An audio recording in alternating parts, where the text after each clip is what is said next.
My dear students, आज हम इस वीडियो में मोमेंटम ऑफ इलेक्ट्रोमैग्नेटिक वेव्स को स्टडी करेंगे। यानी कि हम देखेंगे मोमेंटम ऑफ इलेक्ट्रोमैग्नेटिक वेव्स। जो इलेक्ट्रोमैग्नेटिक वेव्स हैं, इसमें जो मोमेंटम होता है उसके बारे में हम आज स्टडी करेंगे। तो मैक्सवेल्स ने उसने प्रिडिक्ट किया कि जो इलेक्ट्रोमैग्नेटिक वेव्स हैं ये अगर मूव कर रही हैं तो इसके अंदर जो है आपका linear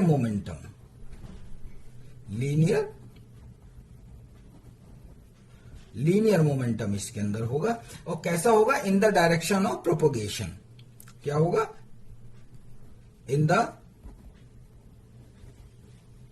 direction of propagation. Maxwell's ने ये फाइंड आउट किया था कि जो इलेक्ट्रोमैग्नेटिक वेव्स हैं अगर ये मूव कर रही हैं तो इसके अंदर जो मोमेंटम कैसा होगा, इसके अंदर से लीनियर मोमेंटम होगा। और दूसरा क्या होगा? In the direction of propagation होगा। जिस डायरेक्शन के अंदर ये प्रोपोगेट हो रही है उसी डायरेक्शन के अंदर इनका मोमेंटम होगा। इसका मोमेंटम फाइंड आउट करने के लिए हमने कंसिडर किया, लेट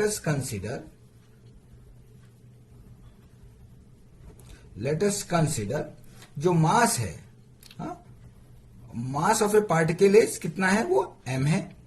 और वेलोसिटी कितनी है इसकी? वेलोसिटी ऑफ द पार्टिकल हमने v ले लिया। तो मोमेंटम का फॉर्मूला हो गया P is equal to m into v. And this formula is a very well known formula and you know very well, आप सभी को इसको पता है। According to Einstein mass energy relation, Einstein के मास एनर्जी रिलेशन से क्या है? हमारा एक रिलेशन मिलता है, that is your Einstein mass energy relation. E is equal to mc square. ये सभी को हमको पता है, E is equal to mc square होता है। बट इसको प्रूव करने के लिए, मोमेंटम को प्रूव करने के लिए यहां पर मैं ले रहा हूं u is equal to mc square. u is equal to mc square मैंने क्यों लिया है? E के प्लेस ऑफ u क्यों लिया है? क्योंकि मैं आगे प्रूफ के अंदर में कैपिटल E को मैं यूज करूंगा, और उसको यूज करूंगा कहां? Magnitude of the electric field के अंदर। तो इसमें आपको कंफ्यूजन ना हो, क्योंकि नोटेशन सेम हो जाएंगे, इसलिए मैंने यहां u is equal to mc square ले लिया, राइट। और यहां से इस फॉर्मूले से मैं m की वैल्यू निकालूंगा, तो m is equal to u by c square हो गई मेरी, राइट। इस इक्वेशन को मैं सेकेंड इक्वेशन कह देता हूं। और इस m की वैल्यू मैं कहां रख रहा हूं? इक्वेशन नंबर 1 में। Putting the value of m in equation number first में इसकी वैल्यू पुट करूंगा तो momentum P is equal to क्या हो जाएगा मेरा? u c square v, right. ये मेरा मोमेंटम हो गया। इसको मैं डायरेक्शन है तो वेक्टर फॉर्म के अंदर कर देता हूं। तो ये मेरी इक्वेशन नंबर थर्ड मेरी इक्वेशन बन गई मेरी इसके अंदर से, राइट। अब now we know that the energy density of the plane electromagnetic wave in free space। तो मेरी energy density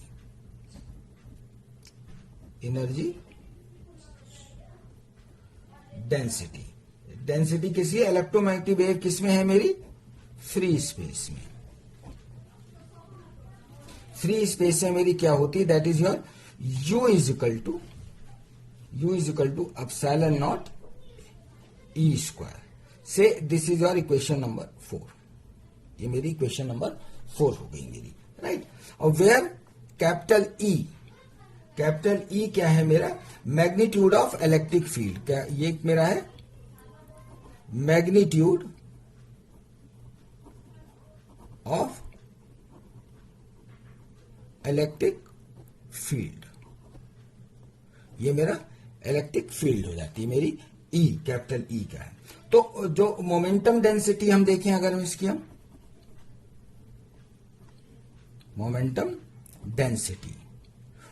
density means momentum per unit volume, right. इसका जो आया मेरा क्या था? That is your P is equal to u by c square v। यही मैंने निकाला है, राइट, ये मैंने यही निकाला है यहाँ पर इक्वेशन नंबर 3 जो मैंने निकाला, that is your associated with your electromagnetic wave and से this is your equation number. ये इसको मैं इक्वेशन नंबर जो है आपकी क्या कह देता हूं, इसको मैं 5 इक्वेशन नंबर 5 बोल देता हूँ, राइट। तो मोमेंटम डेंसिटी जो मेरी निकल के आई है per unit volume associated with your electromagnetic wave आ गई मेरी, right. So the electromagnetic waves are propagating in a x axis direction if electromagnetic waves are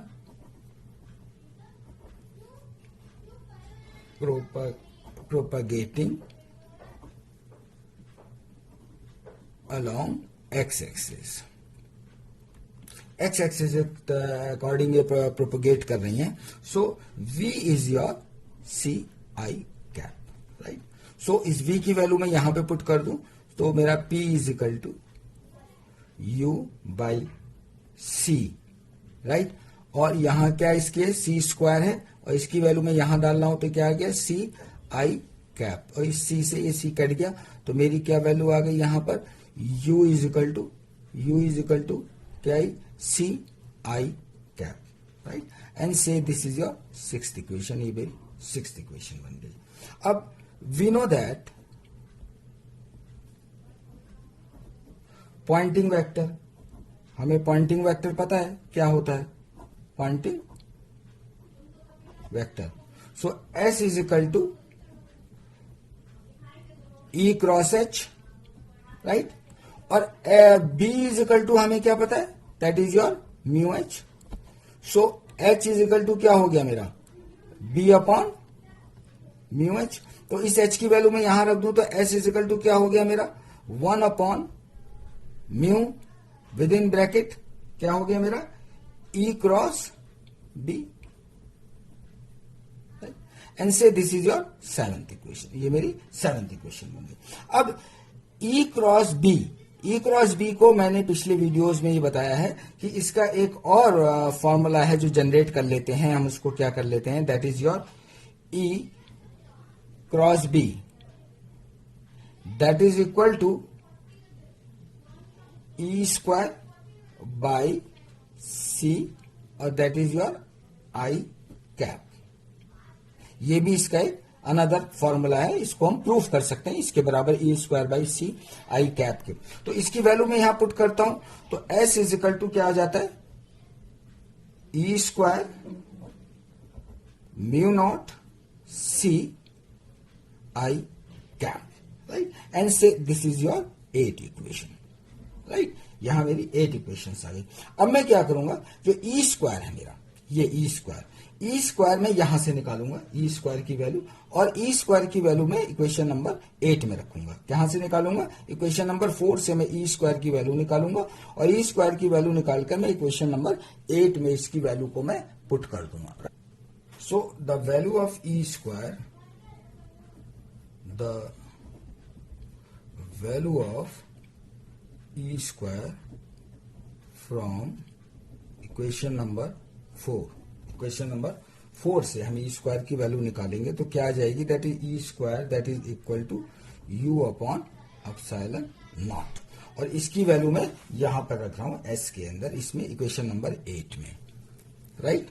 so equation number 8 में इसकी वैल्यू पुट करेंगे. So putting in equation number 8, equation number 8 में इसकी value put करेंगे तो क्या आ जाएगा u upon epsilon not mu not c i cap, right. ये वैल्यू आ गई मेरी, राइट. और अब देखिए यहां पर म्यू नॉट और एप्सिलॉन नॉट, हम we know that right c is equal to 1 upon under root mu not epsilon not हमें पता है. तो यहां से c square is equal to क्या हो गया 1 upon mu not epsilon not. तो इसकी जगह क्या रख दूं सी स्क्वायर रख दूं, right. So S is equal to right u, इसकी जगह क्या रख दूंगा सी यहां आ गया इसके अंदर से, राइट. आई कैप भी ऐसी रहा और ये सी स्क्वायर आ गया, तो इससे कैंसिल आउट हो गया and it gives you that u i cap c, right. ये मेरा फॉर्मूला बन गया, राइट। तो यहां से मैं यू आई की वैल्यू निकालता हूं, यू आई की value u i cap, right. ये बन गया मेरा formula s is equal to S by c and से this is your 9th equation, right. ये मेरी 9th इक्वेशन बन गई। अब ये जो यू आई की वैल्यू आई, मेरी यू आई की वैल्यू ये जो है, राइट, ये मैं मोमेंटम में रख देता हूं, राइट। और मोमेंटम के लिए फॉर्मूला मैंने कहां बनाया, मैंने जो इसका फॉर्मूला है वो इक्वेशन नंबर मेरी आपकी यारी 6th आ रही है, राइट। तो यू आई की वैल्यू मैं कहां रख दूं, इक्वेशन नंबर 6th में, right. Putting the value of you I in equation number 6th में, राइट। इक्वेशन नंबर 6th में इसकी वैल्यू पुट करूं तो P इज इक्वल टू क्या हो गया यहां पर, इसमें मैं पुट करूंगा तो क्या हो गया इसका एस सी स्क्वायर आई, नहीं sorry, right, S P is equal to S by c square. और एस हमें पता है, एस क्या है हमारा पॉइंटिंग वेक्टर है, तो पॉइंटिंग वेक्टर की वैल्यू अभी हमने कहा फाइंड आउट करी, ये फाइंड आउट करी भी हमने पॉइंटिंग वेक्टर की, right. Now putting the value of S in equation number 7, putting the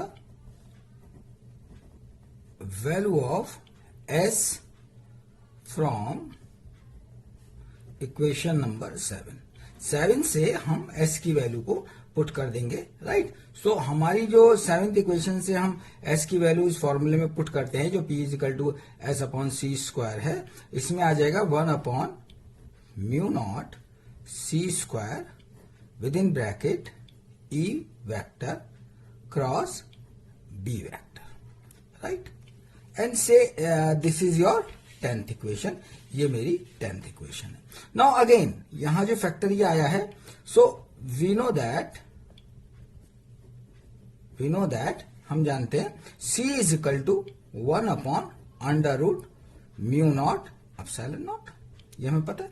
तो C square is equal to 1 upon क्या हो गया म्यू नॉट अपसाइलन नॉट। तो यहां से हम जो है किसकी वैल्यू, ये दोनों को इधर ले जाएं इसको हम, और अपसाइलन नॉट निकाले तो क्या होगा epsilon naught that is equal to 1 upon mu not c square.